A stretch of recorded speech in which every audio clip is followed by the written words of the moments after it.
Live in front of a fireside audience, it's the Stacking Benjamin Show.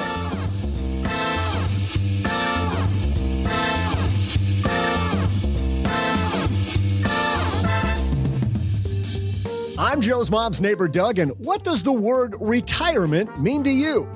Finally parading out the Pokemon cards or prank phone calls to Joe's mom? Maybe spending hours binging the Golden Girls? What, just me? Well, regardless, I think we can agree that the traditional definition of retirement is fading. To share their takes on the new retirement, let's welcome from the House of Five podcast, Wendy Mays. And hey there. And this is my time, Wendy. And from lenpenzo.com. No jokes today, folks, because I think it's time we respect our elders. It's the Honorable Len Penzo. And from this here podcast, it's OG. And that's not all. Midway through this discussion, I'll make sure to regale you with some music-related trivia. And now, a guy who is about to regale us with his amazing show-opening segue with some witty repartee, it's Joe Saul-Sehy. Hey there, Stackers. I feel pressure, like I got to say something big, and I'm just not coming up with it, Doug. So, no smooth segue this time? It's no this time or shocking. Or yeah, never. Hey everybody, welcome to Friday or Friday. It's the Stacking Benjamin Show. I am Joe Saul-Sehy, as Doug so politely just mentioned. We've got a great team here today with me. Let's get right to them. Across the card table from me, it's Mr. OG. Say what? How are you, my friend? Fantastic. It doesn't feel like a Friday. It does not feel like Friday. Why? Feels like the beginning of a week, but it does. But you know what? It's going to be a great show, OG. You know why? Why? Because deep under Los Angeles, Mr. Len Penzo's joining us. Yeah, and you know what? I'm a little sore. I'm just going to tell you right now. Oh? Yes. Just, Doug, just to let you know, I was kind of practicing, trying to be you. I was practicing how you do the opening and the close of the show. You do it so well. And you know when that part where you go, it's, ow. I think I gave myself a hernia yesterday. It's tough. I'm an elite athlete, Len, and it takes years and years of lung training. Yeah, well, is that where it's coming from, the lungs? I don't know, but I think I pulled something a little lower than that. Anyways, it's a family show, Len. By the way, we're giving you all the props today, Len. Just thank you for being you. Just got to say big thanks for being Mr. Len Penzo. Yeah, the honorable part, that kind of threw me there. That's pretty good. But thank you. Yes, anything we can do. And the woman here who's going to make the show, the woman was so excited to be introduced, she decided to take over the open. Wendy Mays is here. I'm sorry. I had to make a show of the X chromosome in the room. Wendy, have you ever listened to the show? Oh, yeah, of course. Of course. Well, then you got to know you come in later. But that's fine because we're happy hearing you early and often. I'm so happy to be talking to you. Tell the three people that don't know about the House of Five what you and Curtis do there. Well, we are on the journey to financial independence, retiring early. And we started at a pretty bleak place. And so we want to lock arms with other moms and dads who want to be on that journey to financial independence as well. Hey, tell me about that, because you have this incredible journey that you're on. Tell everybody how many children you have.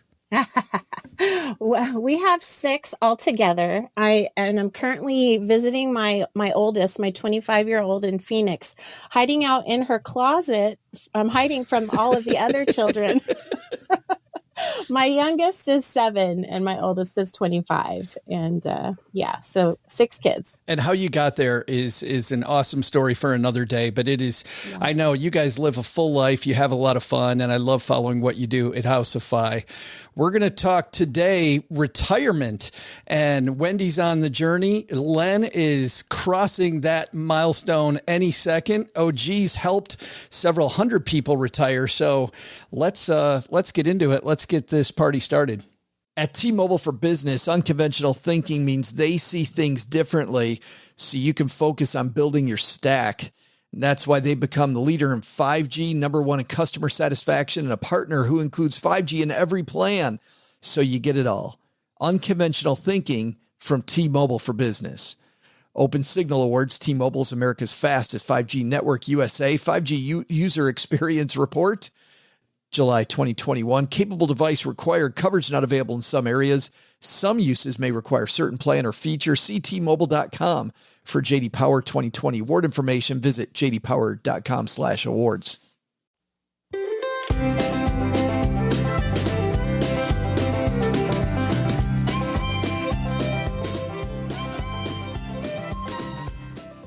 Today's piece comes to us from Minify, which is by our friend Adam. Adam wrote this great piece called Startup Fire, where he has this new, not really new idea, and I'm not really a fan of all the different FIRE acronyms that are out there. Coast-Fi and Fat-Fi and Lean-Fi. But for people that don't even know what FIRE is, it is financial independence, retire early. That's the movement. And Adam talks about startup this way. He says, using the skills you learn during your life in a way where you have full creative control and the required outcome is no longer generating revenue. In other words, Len, let's start with you since you're maybe retiring here soon.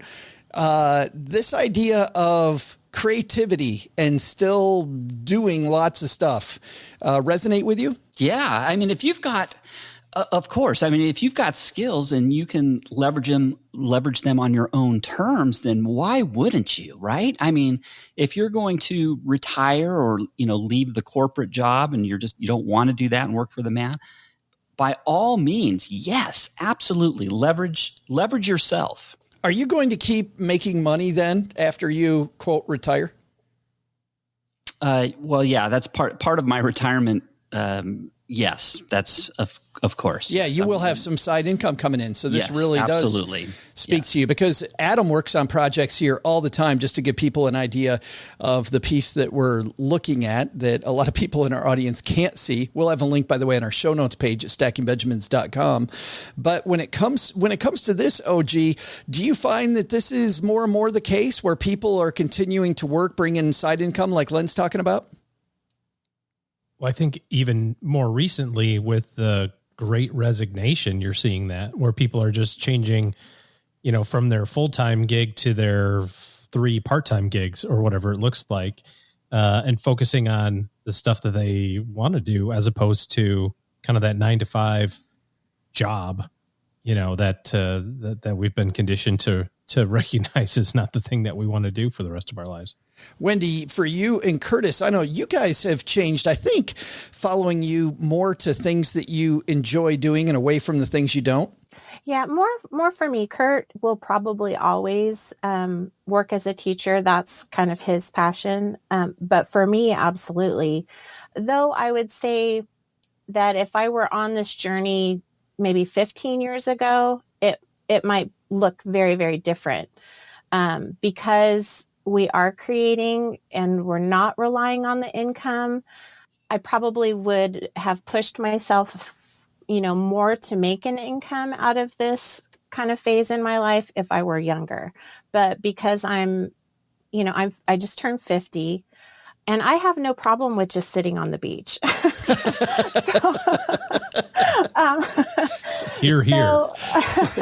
I mean, I love what I'm doing, and our intention is to generate income with our side business, but not so much so that we are 100% dependent on it. It's more about choice at this point. When you talk about earlier days, do you mean that you would have worked harder for income quicker to get here sooner so you could sit on the beach sooner? Or that you would have had this kind of halfway existence where you're working on creative projects because you like them and you can be a little bit more choosy?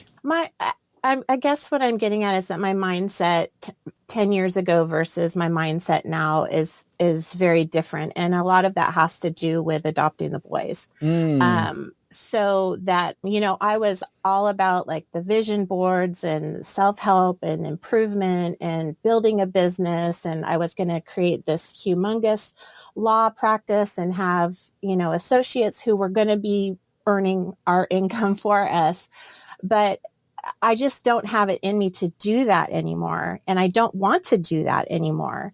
It was more of finding a way for us to design a lifestyle for ourselves at retirement that would fit what our life looks like now with the boys. I think you brought up something interesting, Wendy, and OG. When Wendy was talking, I heard her say that her view on retirement has changed. Have you found that as long as you've been in the field, that people, as they get closer to retirement or things happen in their life, that it changes a lot or a little? I think that a couple of shifts happen during the kind of your younger years. For whatever reason, there was, although maybe it's not as much anymore, this push toward, like, you got to have the job or you got to have the career that is money sustaining, lifestyle sustaining, even if you don't particularly like it. And somewhere in your 20s or 30s, I think late 20s or 30s and maybe early 40s, people start recognizing that it kind of sucks to go to work every day for a really long time. So then you kind of sort of maybe think, okay, I'd get my stuff together, so to speak. But then the interesting shift that happens, if you haven't thought about what's after that, even if you're a good saver or a good investor, and you get to the point where you're maybe 50 or 55 and you're financially independent, or you have the opportunity to be, if you haven't thought about what's next, then it's almost like, well, why do I want to stop doing this? I'm good at this. I know the outcome of this. And you're also in your peak earning years. And so the struggle becomes, once you get to that financial independence, which sounds so glorious on one side of the equation, you say, God, I can't wait to get there. And then you do get there and you go, well, maybe I don't want to do it because I don't want to quit my job because those idiots are paying me $100,000 a year or $200,000 a year. Is that where you're at, Len? Well, to OG's point, I've thought a lot about, what comes next, and I finally know exactly what I need to do, and it's follow the light. Just head for the light. That's what we're supposed to do. It's not a train. No. So just let go and head for the light. It sounds like you're dying. That's what's next for me. But this sounds horrible. But I bet, Len, there was a point in time where mathematically it was sound for you to retire, right? And then also in the back of your mind, you were thinking, but those idiots are paying me all this money. Yeah. Like, maybe I'll just hang out a little bit longer. And that's where I'm at still right now. I mean, when I think about what I'm going to walk away from, it's sometimes I'm kicking my, like, do you know what you're doing? By the way, it's breathtaking how much money you're walking away. Well, compared to what I'm going to be earning in retirement, let's put it that way. Okay. Sure. I mean, it's hard. But somebody said they're going to do it. I am doing it. I am doing it. Yeah, the notice is in. A guest, a time management expert, Len, talked about this recently and said that we tend to undervalue time and we overvalue money. So in other words, you think, well, hey, I'll just stay there another year or two, right, while they continue to pay me. That's why you're kicking yourself. But when you think about time, we have no idea how long we're going to be here. Yeah. And what's funny is the lines cross. When you're young, you value money way more than time. And as you get older, up there into your 50s and you see the end zone there, and you realize time is precious and you don't want to waste it. Go toward the light, seeing the end zone. How morbid are you today? Well, I am sore. Remember, I told I'm feeling sore. I'm feeling my age. But no, I mean, hey, this is legitimate. This is stuff that, really, it's to have a frank discussion, and that's what I'm doing here. I mean, I know when you're in your 30s and 40s, you just don't think about it as much. But as I'm getting older, I'm thinking about it. I'm not trying to be macabre or anything, but it's just life, Wendy, it's no big deal about, it's just the way it is. Wendy, you said you just had a milestone birthday. Happy birthday, by the way. Thank you very much. Did you find that changed your outlook as well? Yeah, but it was a long time coming. It was about 5 years coming of just a shift in what I needed, what my family needed. but 50 did hit me pretty hard. And just realizing like, gosh, that's half a century, Right. you know, our bodies are, you know, they don't recover like they used to. And, you know, your skin isn't the way just everything. And just starting to realize like, I'm on the downside and I should, you know, stop putting things off. Like it's time to do the things and go after the things that I've been putting off for a long time, waiting for it to be, you know, the ideal moment. We heard this song from the Eurythmics on the radio that they came out with a few years ago when they got back together briefly to make one more album. And the song was called 17 Again.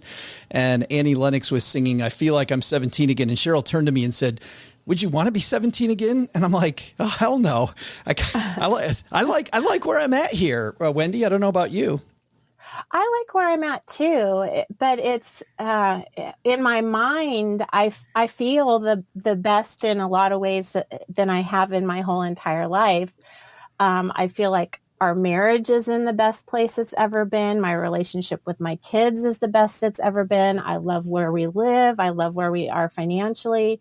But you know, I'm sitting here looking at myself and I see, you know, some wrinkles in my neck and, you know, your body just doesn't necessarily cooperate.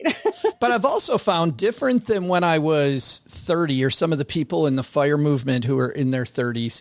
I feel like I'm way more bougie than them now. Like I look at the amounts of money that they would retire with. And I'm like, yeah, I don't think I want that. Do you feel the same? Have you got more bougie? Bougie. See, I would think bougie means you want more. That's what I'm saying. That's exactly what I'm want saying. more. Oh. No, and as a matter of fact, like my husband, I go round and round about this. I feel like if we wanted to, he could quit right now and we could move somewhere with a really, really low cost of living and we would be fine. But he has kind of this monthly threshold that we need to create, that we're on our way to creating, which, you know, that's what he needs to feel comfortable and be okay. So that's what we're waiting for. Well, I think that's what it is for me, more comfort than anything. Len, have you found this? Have you gotten more bougie as you've gotten closer? Well, you know what? I'm totally free spending. I mean, it's been for quite a while now. I don't give anything a second thought at this, you know, on when I'm spending. But as soon as I retire, that has to change. And that will change. And that does kind of, I'm a little uneasy, but I mean, I'm going to be fine because you know, me and the honeybee, we spend way, way below our means. We're very, you know, we have simple tastes. But still, I'm going to have to think about that. Right now, if I want something, I just go get it. That's just how it is. And I want to just go back real quick because you were talking about, hey, would you go back to 17? You know, would you want to be 17 again? And I will say, as you get older, you know, you do get, you know, like Wendy was saying, you get things you're sore for longer, takes longer to heal up and things. But you know what? I wouldn't trade it. I wouldn't, you know, as you get older, you know, they have those surveys that, you know, that people in their 60s and 70s, they're as happy as they've ever been. And that's how I am too. My father-in-law, who's 78, you know, he still to this, he always says, and I love the saying, he goes, youth is wasted on the young. And that's, I kind of find that true. But you know what? It's just, it's our life journey and just enjoy it the whole way. And it doesn't get worse. You know, you talk about getting older, but it's not a bad thing. In this piece, Len, he talks about failure and about now he can be creative and not worry about failing anymore. And that kind of hit me hard because I feel like failure is such a great boon for creativity. The threat of failure, I believe, makes you more creative. Did you feel that way, or did you like this idea of I can be creative without threat of failure because I have enough?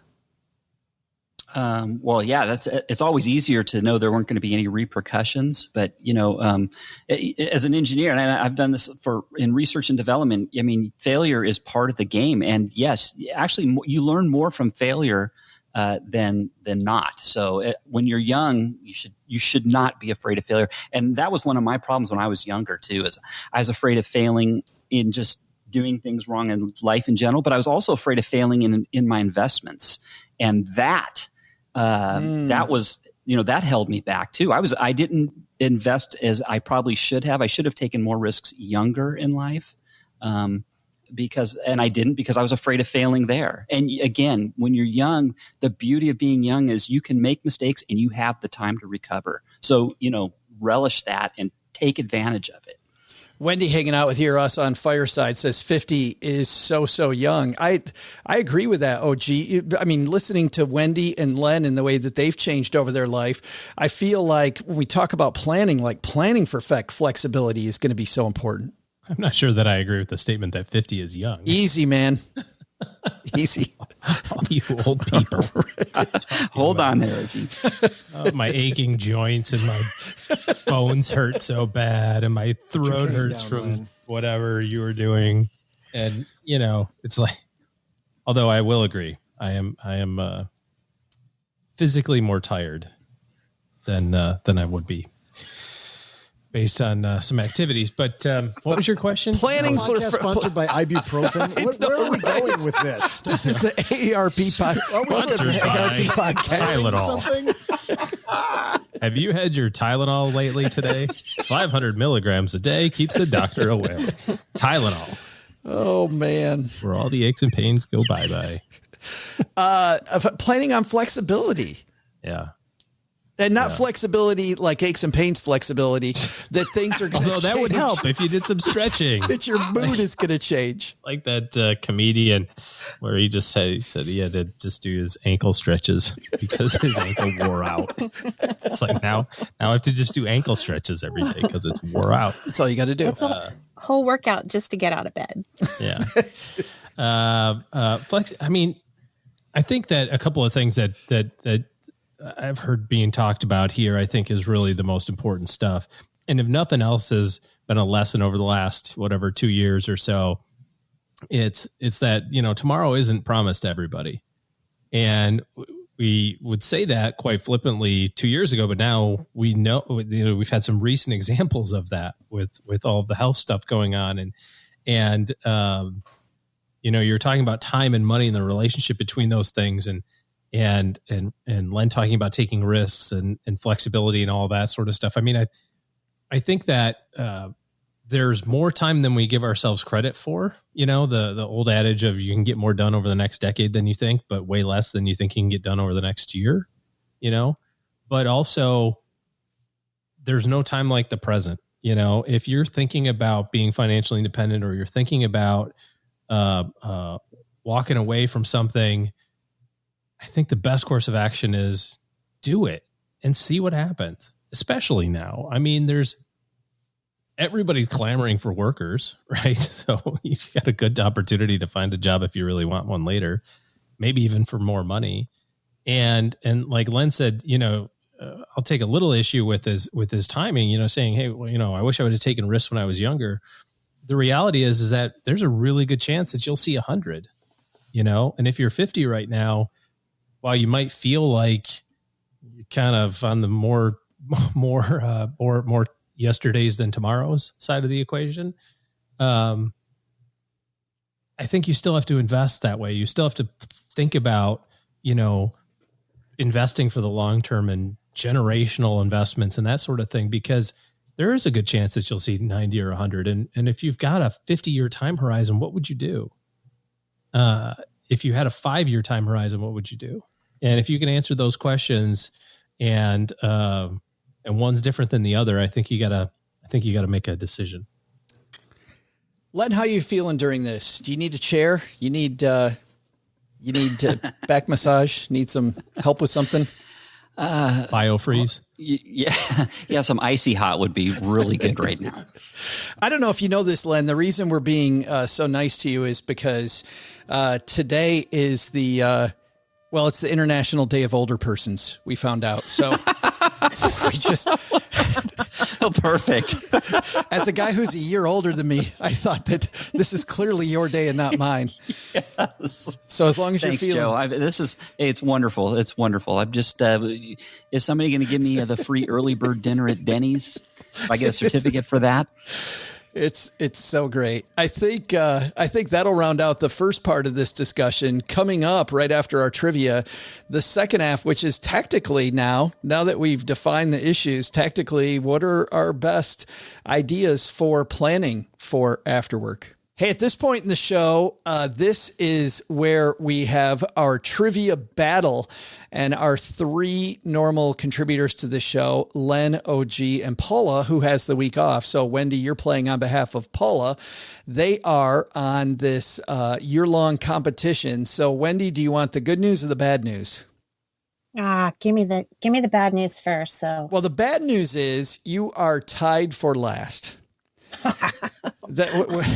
With Len, you both have 11, but the good news is that means you get to guess last. So you're going to get to hear OG and Len's guesses so that you'll get to decide, where you place your guess. So that's the good news. I'm coming for you, Len, for Paula. That's fighting words. The fight's already started. We don't, we're on the same team here, Wendy. We got to go. We got to get OG. He's running away with this. OG's ahead by 2. Wendy's not even buying it, Len. It sounds like OG got to her before the show. I guess so. The $20 was already Venmo'd earlier. You missed out. You're going to get Costanza'd. Speaking of Costanza, we've got Doug here with a little rant for our friend Len today on his very special day.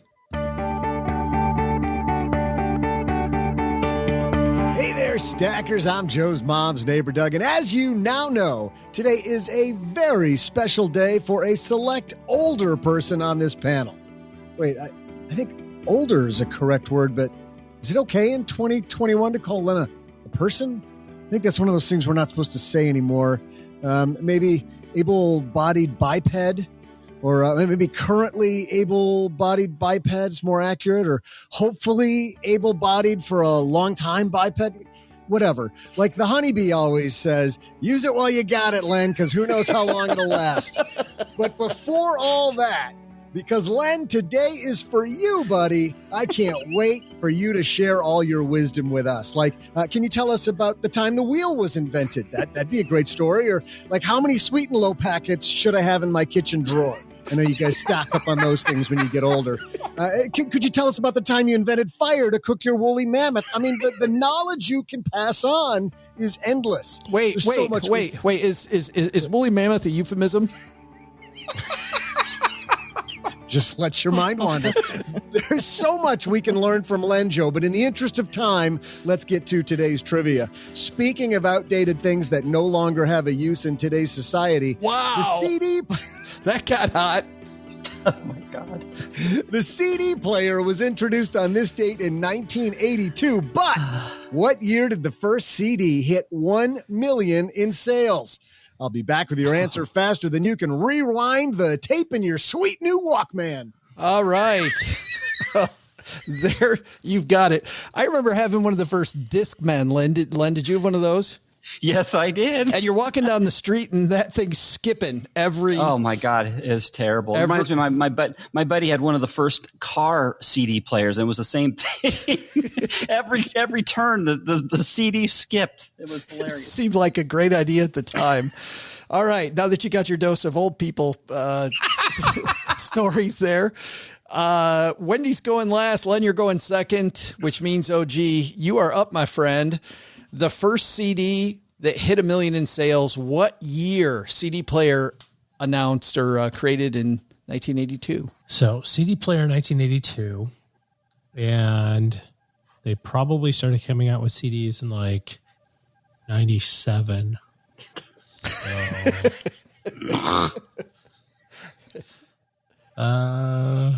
Hey, wait, hold on. What are you talking about? Are you talking about like a CD album that hit okay, that's what I thought. Yes, okay. Album. A single CD album, like what? Okay, like the Beatles, right? You were gonna say what album it was. I was. It was probably the Beatles. Beatles were around in like 18-something, right? 1840, 1860. Doug or Len would know. So would Doug probably. So.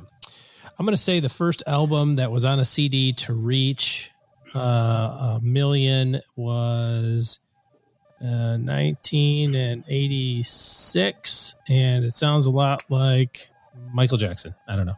Oh, Michael Jackson, 86. Or U2 or something. It'll be something like that. You're trying to get bonus points by adding the artist in? I think he is trying to flex here, maybe. Len, how about you, man? Well, I'm trying to think. Okay, so I know that my buddy had the CD in his car. That was my first year working. Let's see, that was 88. So I'm sure I had my CD player before that, obviously, for at home.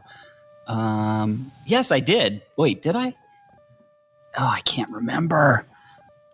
I think I did. We're shedding listeners by the thousands right now. Yeah. I think it was before that. I think I was in college, and I think I had CDs when I was in college. And if that's the case, I think 86, 85. Well, let's see. I'll say 85. Going with 85. Well, Wendy, 86, 85 taken. Well, initially I was going to go with the year I graduated high school, which was 1989, but I think that that's too late. But I also think I agree that it was Michael Jackson, and I'm thinking it was Thriller. But so I'm thinking that came out before 89. Oh yeah, way before. Not way before. Oh yeah. No, not way. Oh way. yeah. Oh yeah. Oh yeah. I remember listening to cuts off of that when I was working as a box boy at a grocery store. That had to be. Okay, so I'm gonna go with 1987. 1987. Thank you, Wendy. Thank you. Yeah, I think that's too late, but yeah, we'll see. But you think 84 is too early, which means you're thinking going last might not have been the boon that it is. No. I'm thinking back of like when my parents, we went down to Tijuana, Mexico, and I had to have the black Michael Jackson velvet painting. And that definitely was before 1989. I was in junior high. So that would have been more like 84, 83. Yeah, now you're talking. See. Yeah, thank you, Wendy. Thank you. Well, so do you want to go 84? I'm going to go with 84. Yeah. Right. Oh, how dare you? Hey, I had to talk through it. Len, be nice to the guest. Okay. Be nice to the guest. All right. We'd love to tell you which one of you is right, but we don't play that way. We'll be right back. Do you own or rent your home? Sure you do. And I bet it can be hard work. You know what's easy? Bundling policies with Geico. Geico makes it easy to bundle your homeowners or renters insurance along with your auto policy. And it's a good thing too, because you already have so much to do around your home. Go to geico.com, get a quote, and see how much you could save. It's Geico easy. Visit geico.com today. That's geico.com. I have the only budgeting app I've ever had that I openly brag to non-stackers about it. It is called Cube Money, and it's the best budgeting app for 2021 that combines both my budget and my bank. How does it work? Cube allows you to be proactive, not reactive, because of the fact that it's the only app with the power to get in front of the purchase. Every other budgeting app is reactionary, right? That's why cash envelopes have been the best at changing spending behavior for hundreds of years. Your money gets safely deposited into an FDIC insured bank account, and you're the only one that can spend with your debit card. You even can get paid up to 2 days earlier. You'll see some real change when you use Cube Money. So the way that it works is their unique proactive spending method requires you to tap to spend every time you make a purchase. That's going to create real-time financial awareness, and it'll help you stick to a budget before the purchase, not after. What do I mean? You're ready to make the purchase. You tap to open the envelope. You swipe your card or stick your card in. By the way, good looking stuff from Cube. I know that you're not using it because it looks good, but I've had 3 different people ask me about my Cube card when I show them. Like, what is that? It looks so different. It's packaging gets me, but this is not about packaging. This is about decreasing stress and increasing confidence with your money. The easy method turns bad budgeters into good budgeters. You'll spend thousands less on unplanned purchases because you got a tap to spend. You're going to think about it for just a second. Don't give up on your financial goals. Cube Money's the answer. Signing up takes less than 2 minutes. In fact, way less than 2 minutes. It was amazing how fast I was able to sign up. Sign up for free today at cubemoney.com. Of course, Cube is spelled with a Q. It's QUBE money.com. QUBE money.com. OG, you kicked this off with 1986. The cool thing is if it was 1997 or 2011, you're going to win because you're the latest. We shall see. Len, you got sandwiched at 85. Yeah, I think my odds of winning just went down. But yeah, it probably is Michael Jackson. I'm sure that Thriller was like an 81 or 82. It had to be. No. Because don't you remember Friday Night Live, like when they would do music videos? Friday Night Videos. Friday Night Videos. That's it. Friday Night Videos. Thriller came on there, and it was a big deal. And like I can remember where we lived. I can remember like this is when we're. I was in high school during Thriller. I'm sure I was in high school during Thriller. Right, but you're younger than me, so that makes sense. We are. That's right, Grandpa. So, Wendy, you've got 84 and before. So let's find out which one of you three is right. But do we back off, Doug? Do we back off the gas on Len yet, or do we have more to go? Oh, there's material for days. Yeah. Let's rant about Len for a little, and then we'll give you the answer. Hey there, stackers. I'm Joe's mom's neighbor, Doug. And in honor of all the older people around the globe, we're celebrating our very own Len Penzo, a resident able-bodied biped or whatever. Hey, Len, remind us, how'd you survive the Titanic again? Anyway, what about babysitting Betty White? Was she the little minx? I hope she was. Len, on this, your special day, we also forgive you for any technical difficulties you're inevitably having recording this podcast. Wait a minute. The bad news about that line is that we wrote that before. Did you really? Before today's technical difficulties. Right on cue. Len always satisfies. You know, Len, we'd bring you a cake, but candles at your age, and I mean, California already has enough problems with wildfires, so we're not going to contribute to that. The hits keep coming. So now that we've appropriately paid homage to our elder, let's give you today's trivia answer. Your question was, the CD player was introduced on this date in 1982, but when did the first CD album hit 1 million in sales? No, Len, it wasn't Lawrence Welk's Polka Party.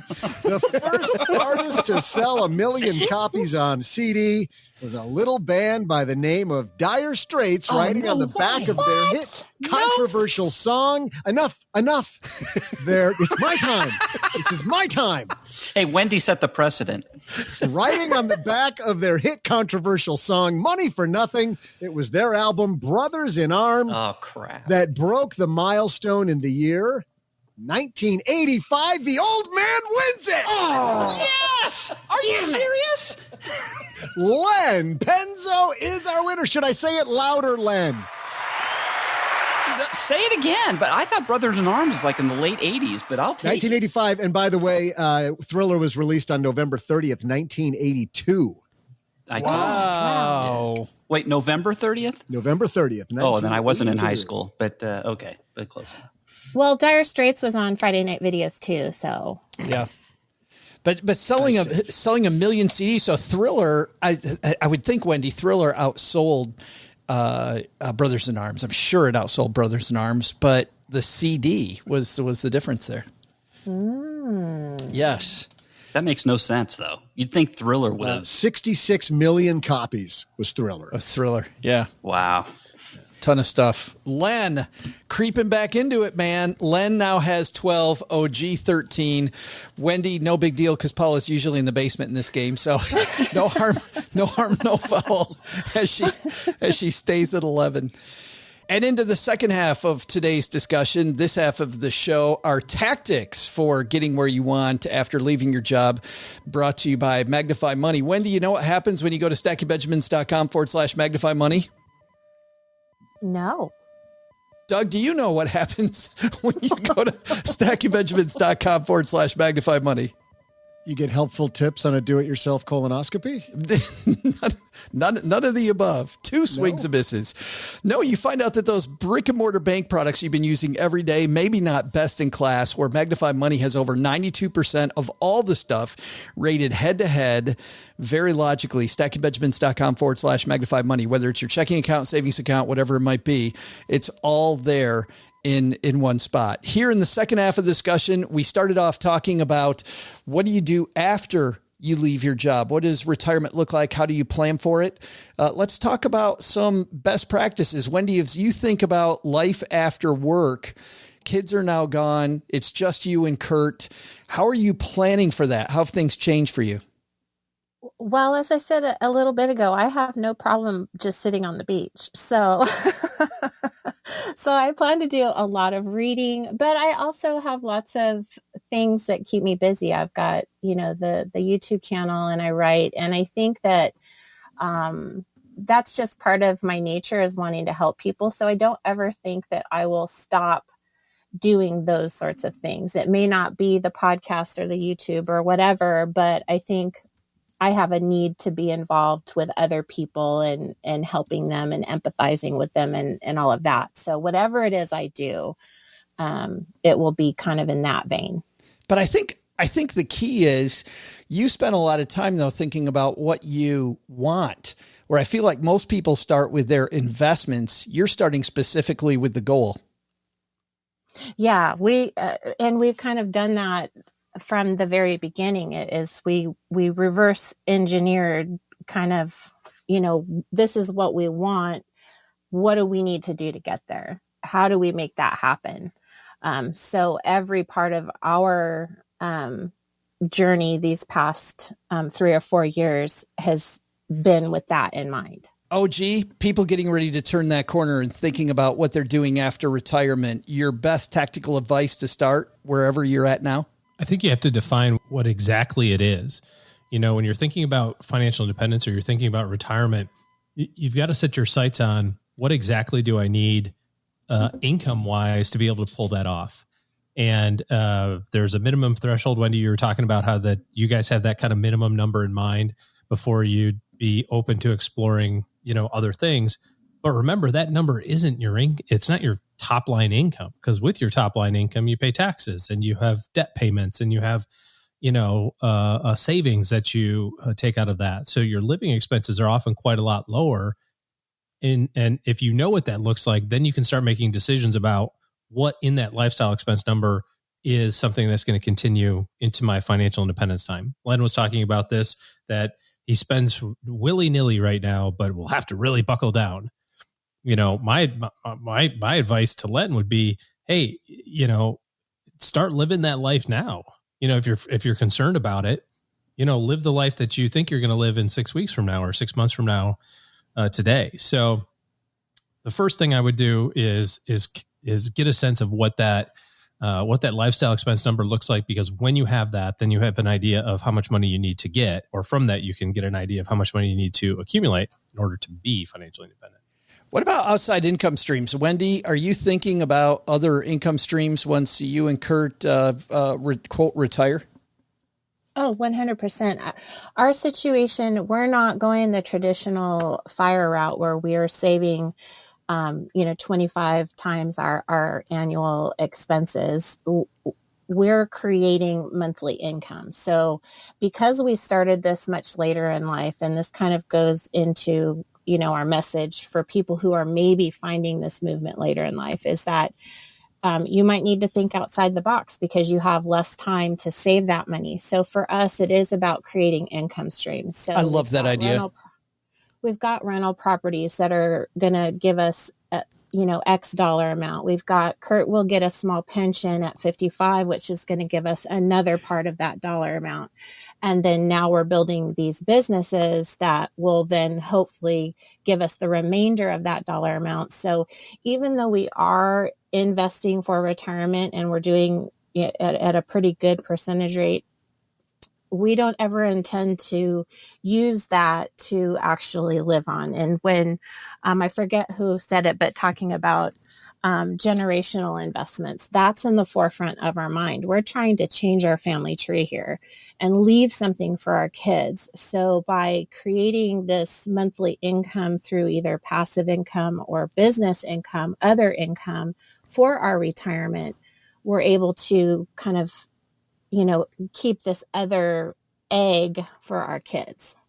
OG, back to you. There's something Wendy said there about creating generational income streams. I feel like you talk about too often, and when I was a financial planner, I would meet with people and they'd say, yeah, I'm all set. Yeah, I think I'm good.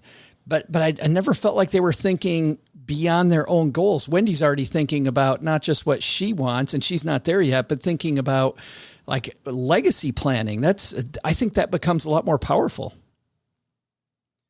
There was an exercise that I did a couple of years ago, and you can work it out on Excel or a calculator.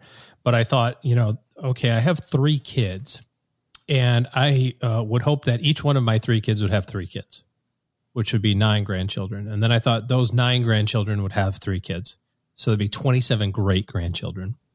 And I thought about what would be a really mind-blowing, just out of this world amount of income to live on, to be financially independent. And I decided that number was $25,000 a month. I don't know why. That was the number I picked. And I thought, how long do I have between now and when my youngest great grandchild retires to accumulate $25,000 a month in tomorrow dollars for that group of 27? And I don't remember all the exact particulars at this moment, but it was something like I had 110 years, would be about the first time that my great grandchild would reach retirement age. And I needed something that would pull off something in the neighborhood of about $200 million of income every year, because that's how much inflation would affect it. Yeah. Pocket change to a guy like you. That's a small amount. So how much money do I need in an account to be able to pull off that income? And I remember the number being somewhere in around $7 or $8 billion. Just a few coins. But the interesting thing that came out of that was, so how much is that today? If I've got 110 years to work on it, and again, I'm just kind of sort of remembering it, and I've got to get to $7.5 billion. I mean, it seems incomprehensible. I mean, people look at their goals right now and say, well, I've got 20 years to get to $1 million. I'll never make it. I got 100 years to get to 7 billion. How much do I have to invest today? And the number is something like 250,000, which is not zero, right? That's a significant amount of money. Yeah. But it's also not anywhere close to the number that you would think it would be. And I think the power of that is to recognize that when you give yourself more time, and when you say, hey, I'm 50, I'm running out of days, it's like, no, you're not. You work for 20 more years if you want. My grandfather worked till he was 90. He owned his own business. He quote unquote worked. He wasn't putting shingles on a roof, that's for sure. But I don't think we give ourselves enough time. And when you think about it in these bigger time frames, and you expand life beyond what you might think your life expectancy looks like, it's just mind-boggling the amount of stuff that you can do for other people, or for your family, or for other places that you care about, when you give yourself enough runway. Yeah. Now, whenever I hear I'm all set, or I think I'm good, my thought process is I don't think you're thinking big enough. And don't get me wrong, it's great to be fine and to know that you're going to be okay. Right. But man, how much more power could you have? Could you wield? I remember doing a workshop with a financial planning workshop, and a guy came up to me afterward and said, "I think I'm all set." Of course you are. That's why you came to the free dinner. Because you needed some free rubber chicken. Because you needed some food. He says, well, I have $5 million, and they're all in municipal bonds, and I make 6% on them. That's $300,000 a year. I only live on $200,000. I've been doing it for 20 years. I'm 75 years old. There's nothing it's tax-free income. Like, what else could I possibly need? And that was my exact response to him. I said, yeah, you're just not thinking big enough. He says, well, I have $5 million. I said, good for you. But if you would have invested your money correctly right now, you'd have $150 million, and you'd be building a children's hospital. but I have 5 million. It's like, I know, which is awesome, by the way. But think bigger. Yeah, I love that. Wendy, is there something that you see, because you're in this fire community, you talk to people all the time, of course, on your show, you've interviewed lots of people. Is there something you feel like people are missing when it comes to what they're going to do once they retire? Well, I think they don't think practically. And I think that some of that is that I think we work so hard, and a lot of, I experienced that, a lot of career burnout and just living that for a long time. And so you envision this retirement where you just don't have to do anything, but that's just not practical. And I joke and I say that, I have no problem sitting on the beach, but could I do that every single day? No, I have to think about what other ways am I going to get fulfillment? How am I going to have a purpose? So really thinking about your purpose and envisioning what that looks like. I think there's some balance in your planning too, because of your kids. Like, I feel like you've got this, you don't want to save everything for this tomorrow that might not happen. I don't want to put words in your mouth, by the way, but this is just a feeling I get, that you also want to enjoy the kids while they're here now. Oh, 100%. That was a lot of it. My 25-year-old, when she was little, we were in the thick of it. We were struggling. We were building our careers. We were, trying to chase this American dream. And so she didn't get the mom and dad that our little ones are getting. She didn't get, being able to just leave and go visit her sister in Phoenix and, spend the day at the pool, or, go on all these vacations and just spend time with mom and dad doing more quality stuff. And they're still going to be, teenagers when we retire. And so they're just going to have a whole different life experience. And I'm so grateful that we're going to be able to give that to them. That is so cool. It wouldn't be live on Fireside if we didn't have Len Penzo having trouble. Len, are you back? I think so. Can you hear me? You are back. When it comes to your planning, then let's talk about the tools that you've used, because I know that you obviously use. Is it Excel spreadsheets? Is it? Yeah. Is it? There's not one calculator out there you really like? Well, there's various retirement calculators, but they're kind of generic. But there's tons of them out there on the internet where you can just enter in how much you have, how long you think before you're going to retire, how long do you think you expect to live, stuff like that, and you can fill in the numbers, and it gives you kind of an idea. I have one at my work that does these Monte Carlo runs, simulations, simulations. So, which is really cool. But yeah, just the Excel spreadsheet and just basic planning. You can't overthink it. I think you can kind of dumb it down to the point where, really all you do need to know is, estimate how long you think you're going to live, be very conservative, and then pick the age you want to retire and your expected returns on your investments while you're retired. And you can kind of get a good thumbnail idea of whether you have enough or not. You won't know for sure, but That's where the Monte Carlo runs come in, which is really nice because it'll run all kinds of different scenarios and get probabilities of, you get like a bell curve of probabilities. So last thing from you before we wrap up this second half of the show is, did you hear what OG said, or were you lost trying to get back? When I was in the light, Joe, and I found my way back.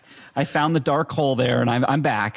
The bad news is, sorry. We're talking about you being the old guy, and I'm only 1 year behind you, and Wendy's only 3 years behind me. So Wendy, the light's coming for you too. So. You see what you guys have to look forward to? I'm trying to be the trailblazer for you. That's good. The second light goes off into the light. Let me just say one thing. I don't know what OG said, but let me just say how one thing I do, you got to think about. And again, it's and OG might have said this, what are you going to do when you retire? I mean, life is long. It's a long, long time.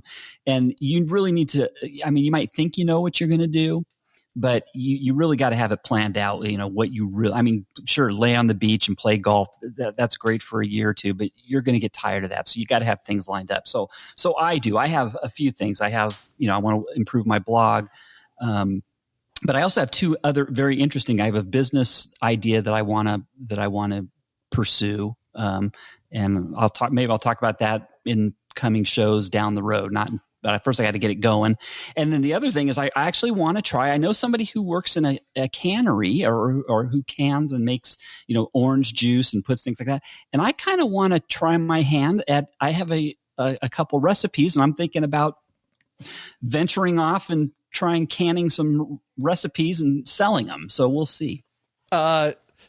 Well, the piece that OG talked about was playtesting. You talked about being a free spender now, and he mentioned that you should try playtesting being on a fixed budget, Len, while you still have you've got a job, you've got recourse. Playtesting? What does that mean? It means backing down your spending. You talked about being a free spender now, but practice it now so that it's not this culture shock. Len retires and the family goes on lockdown.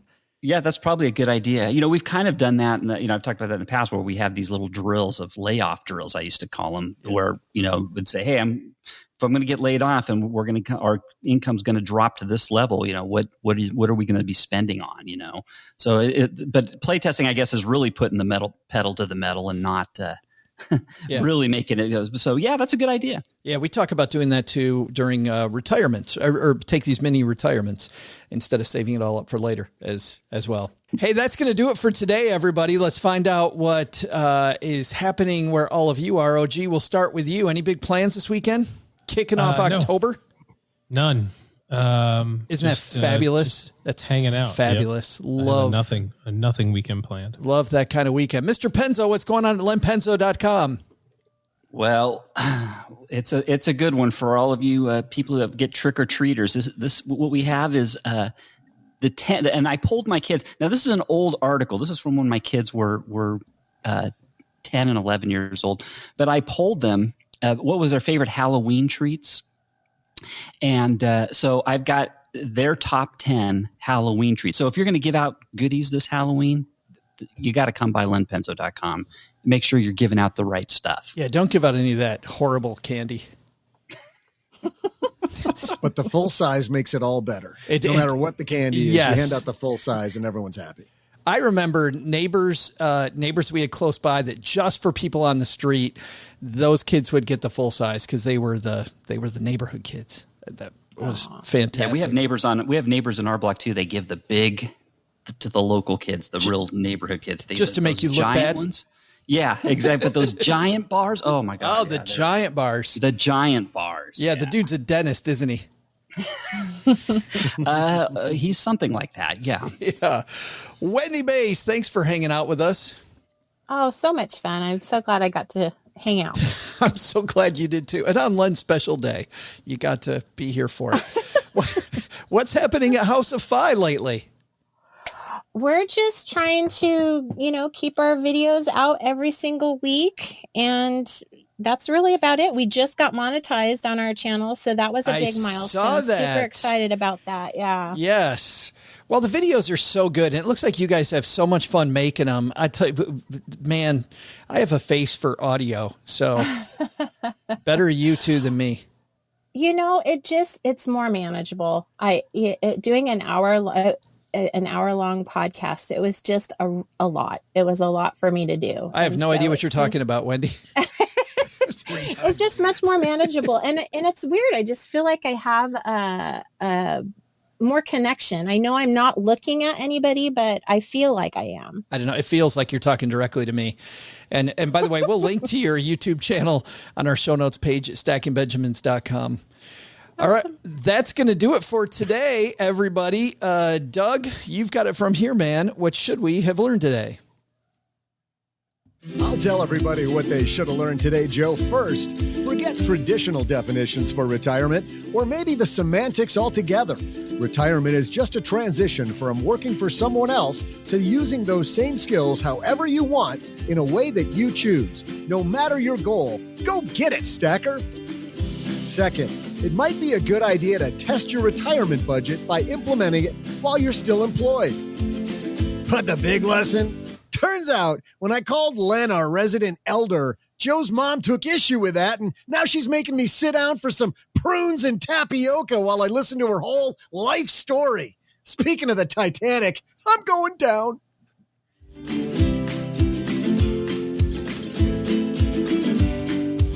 To learn more about our guests and for more resources, you can head to our show notes page at stackingbenjamins.com. For more Wendy Mays, just head over to houseoffy.com. And in celebration of the International Day of Older Persons, head over to lenpenzo.com/denture care and glean some age-old wisdom from Len. Hey, Joe, just an idea, but when it's International Grumpy Day, I think we can celebrate OG. I totally agree. Next week?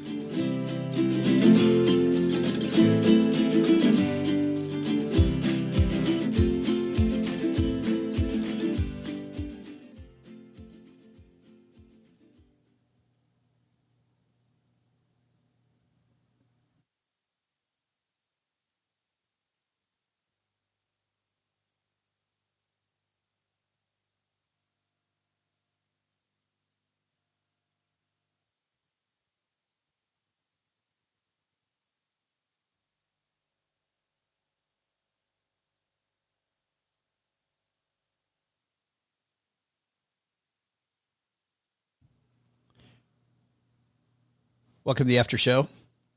This is the part of the show that doesn't exist. What happens? Hey, let's all thank Wendy for not jumping in on that big bunch of silence there. On the pause. I think she was coached. Not cool. Not cool. Wendy's like, wait, are you waiting for me to talk right now? Should I be talking? This is awkward. I must say something. That's right. There's a space. There's a space. Hey, we had since it's Len's big day, we had a friend of ours on Instagram, Eclectic Esoteric, sent this to us. And listen to Who Must Have a Side Hustle. This is an FM radio commercial. Check this out. On whatever I've done with it, it's 60 to 90 days to even figure out that they're the victim of this crime. By that point, you start getting foreclosure notices and you realize you've got 4 mortgages on your house. Not only that, you don't even own your home anymore. It's not even in your name. Heard enough? That sounds exactly like Len Penzo doing commercials about house foreclosure. It did because I was just listening, going, I don't remember saying that. It did sound like me. Are you foreclosing on houses now, Len? No, but I swear to God, I was like, when did I say that? I can't even remember. And by the way, he points out that's Sacramento radio. Wow. Where Sacramento comes to something. Oh, wait, it's AM radio, so it must be where Sacramento comes to die. I don't have the last word, but that's got to be it. I am wondering if at any other time, Len, you've been mistaken, and actually I'll throw this out to Wendy and OG as well, and Doug, mistaken for somebody, like mistaken for a celebrity, mistaken for someone. As an example, when I was younger and I was a runner in college, I was super thin, and I had this long stringy hair before it all fell out, and I would get the Tom Petty thing, which I never thought that was I was like, do I want to look like Tom Petty? I'm not sure. But okay, so I will tell you, I've people say that, hey, they say in the old days they said Bronson Pinchot is who they said I thought you were going to say LeBron when you were starting that. but then, and I don't see this one. People will say Ed Norton Jr. also. Oh, I don't see that. I don't either. That's more your voice. Yeah, agreed. Oh yeah, you're right. Yep. Yeah. Very much voice. How about you, Wendy? No, I'm one of a kind. She's like, yes, I am a snowflake. You never get that? No, I can't think of one time. Does Kurt get it? Oh my God. All the time. Every Friday night. Shaq. He gets confused with Shaq. And then there's this actor, I forget his name, but he was a principal in this show. And he's this big, huge black guy with the bald head and the big dark eyebrows. And he looks dead on him. Does he do a good Shaq impression, by the way? No. Not very good. How tall is he? He's 6'4". Okay. And 300. Yeah. So he's a big man. He is a big man, but not Shaq tall though. No, he's not that tall. But people don't know. People don't realize how really, really tall that Shaq's height is. Right. Yeah. Oh, that's funny. He should walk into what's the commercial where what's the pizza company that they've now named Papa a pizza? John's. Papa John's. He should totally walk into a Papa John's and request a free one. Let's see what they do. OG, how about you? People mistake you for a podcast personality? Tom Cruise. All the time. I see it. Thank you, Len. Is that the mic drop right there? I mean, it is what it is. I mean, I didn't say that I am Tom Cruise, but people have mistaken me for him.